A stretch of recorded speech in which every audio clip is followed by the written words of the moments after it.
Assalamualaikum warahmatullahi wabarakatuh. Salam sejahtera bagi kita semua.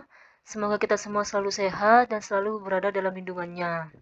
Perkenalkan, kami dari kelompok 12 ingin memaparkan materi terkait hasil tugas kami yang berjudul Laporan Keuangan Syariah, yang terdiri dari laporan arus kas, laporan sumber dan penyaluran dana zakat, laporan sumber dan penggunaan dana kebajikan, dan CALK dengan dosen pengampu untuk mata kuliah akuntansi syariah, yaitu Bapak Ahmad Fawaid As'ad, SAK, MAK.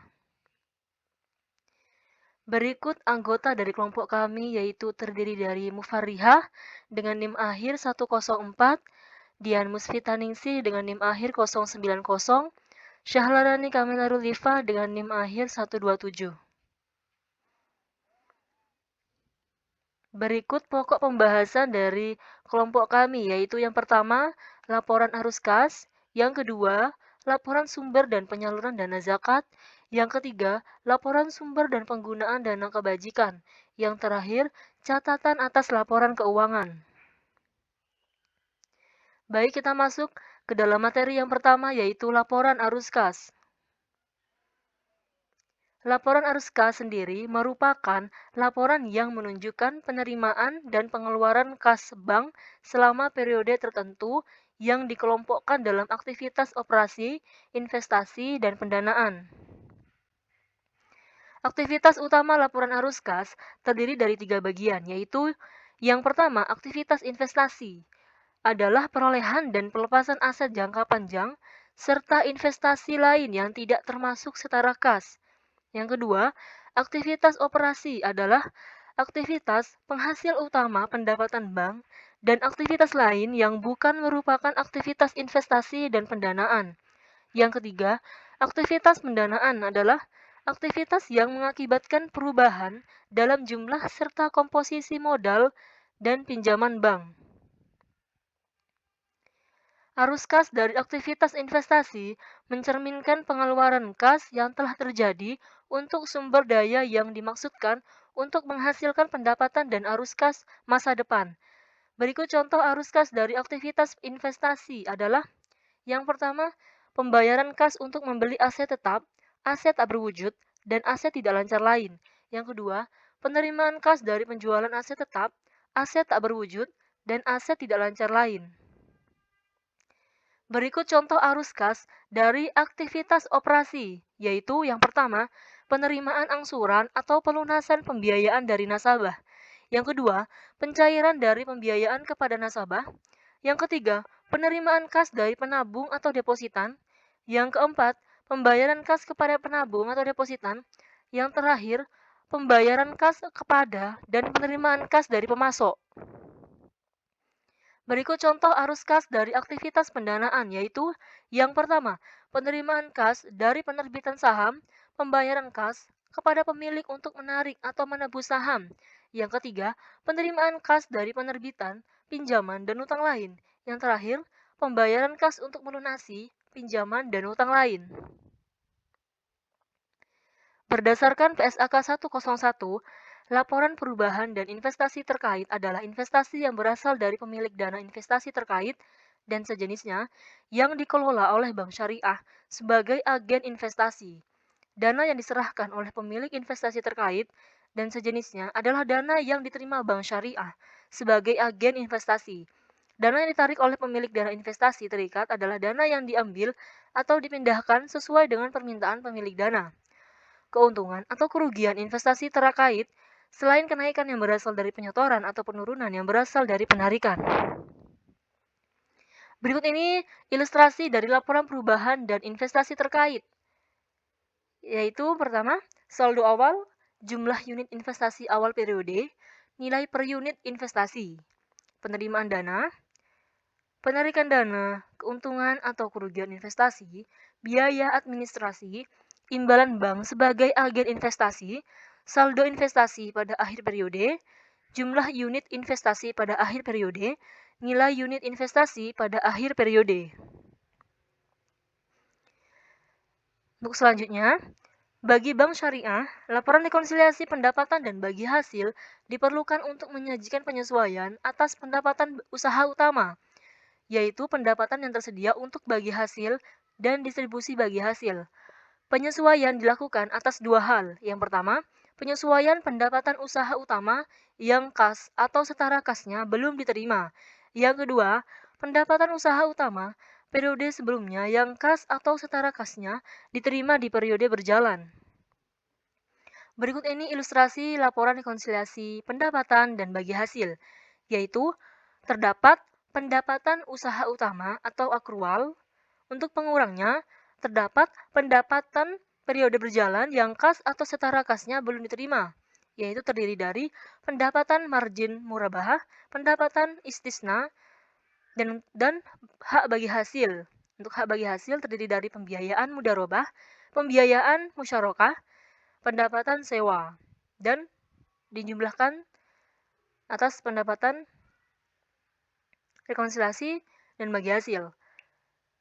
Untuk penambahnya, pendapatan periode sebelumnya yang kasnya diterima pada periode berjalan, yang terdiri dari penerimaan pelunasan piutang, yaitu margin murabahah, istisna, pendapatan sewa. Yang kedua, penerimaan piutang bagi hasil, yang terdiri dari pembiayaan mudarobah, pembiayaan musyarakah, dan jumlahnya. Dan di bawahnya terdapat pendapatan yang tersedia untuk bagi hasil yang menjadi hak bank syariah, bagi hasil yang menjadi hak pemilik dana, dirinci atas. Yang pertama, hak pemilik dana atas bagi hasil yang sudah didistribusikan. Yang kedua, hak pemilik dana atas bagi hasil yang belum didistribusikan. Baik, kita masuk kepada materi yang kedua, yaitu laporan sumber dan penyaluran dana zakat. Laporan sumber dan penyaluran dana zakat merupakan laporan yang menunjukkan sumber dan penyaluran dana zakat kepada entitas pengelola zakat selama suatu jangka waktu tertentu, serta saldo dana zakat yang belum disalurkan pada tanggal tertentu. Laporan ini menyajikan informasi mengenai dana zakat yang berasal dari wajib zakat, penggunaan dana zakat melalui lembaga amil zakat, kenaikan atau penurunan dana zakat, saldo awal dana zakat, saldo akhir dana zakat. Asal zakat bisa terdiri dari dalam entitas syariah maupun dari luar entitas syariah. Selanjutnya, penggunaan zakat antara lain untuk fakir, miskin, rikob, orang yang terlilit hutang, mu'alaf, fisabilillah, orang yang dalam perjalanan, dan amil.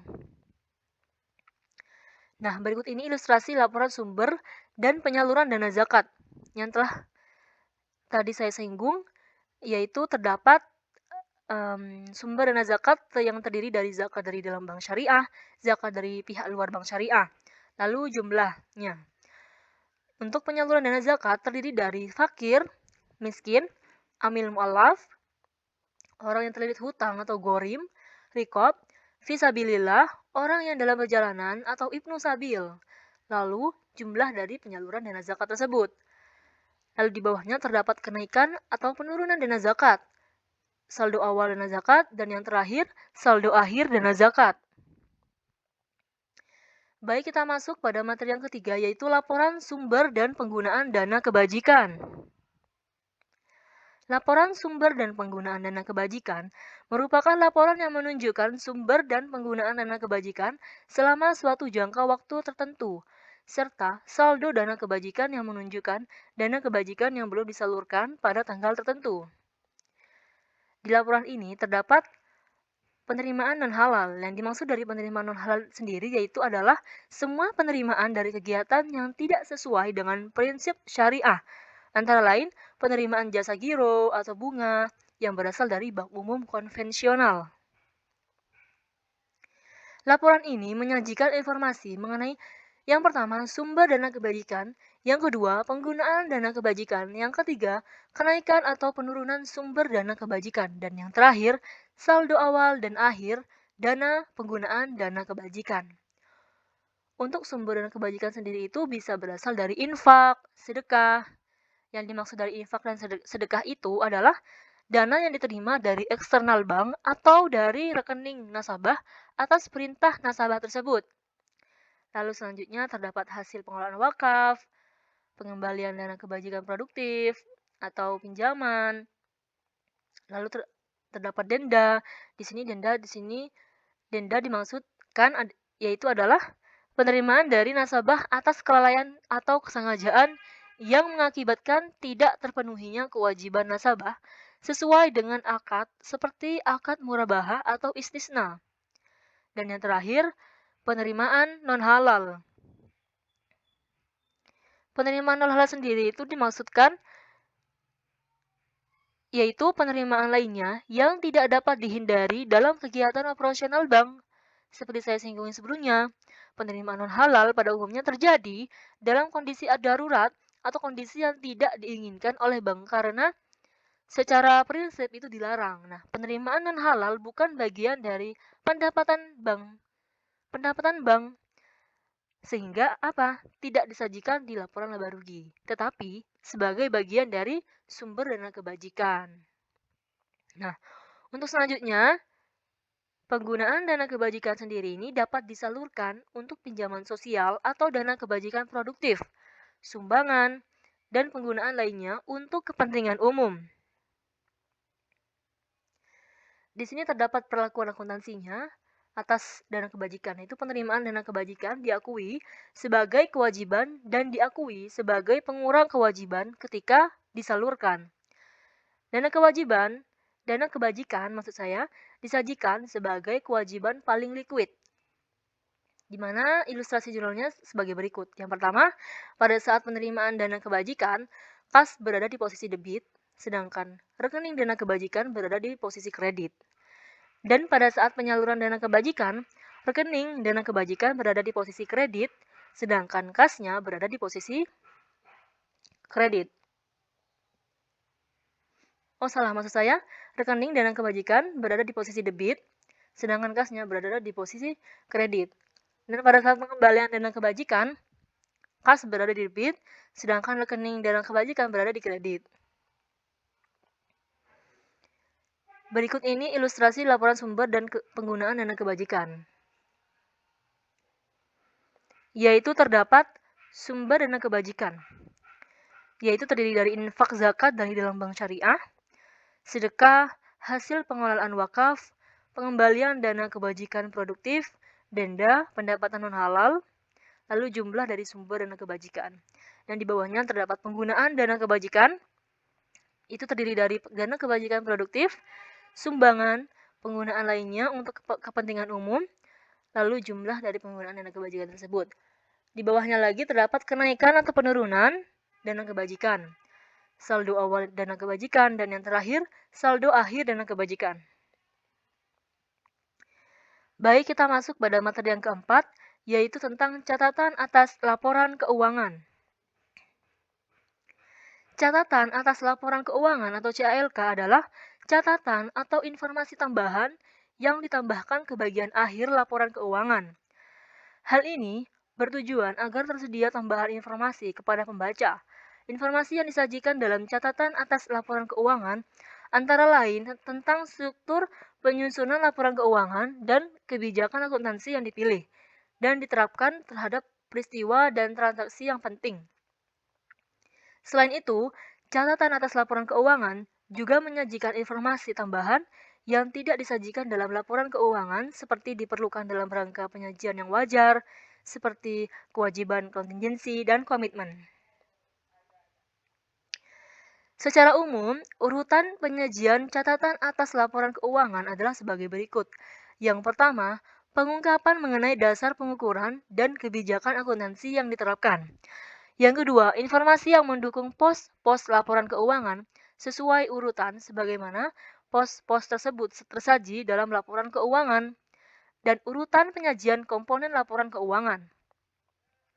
Yang ketiga, terdapat pengungkapan lain termasuk kontingensi, komitmen, dan pengungkapan keuangan lainnya, serta pengungkapan yang bersifat non-keuangan. Baik, mungkin itu saja yang bisa saya sampaikan dan bisa kami sampaikan. Kurang lebihnya mohon maaf. Sekian dan terima kasih. Wassalamualaikum warahmatullahi wabarakatuh.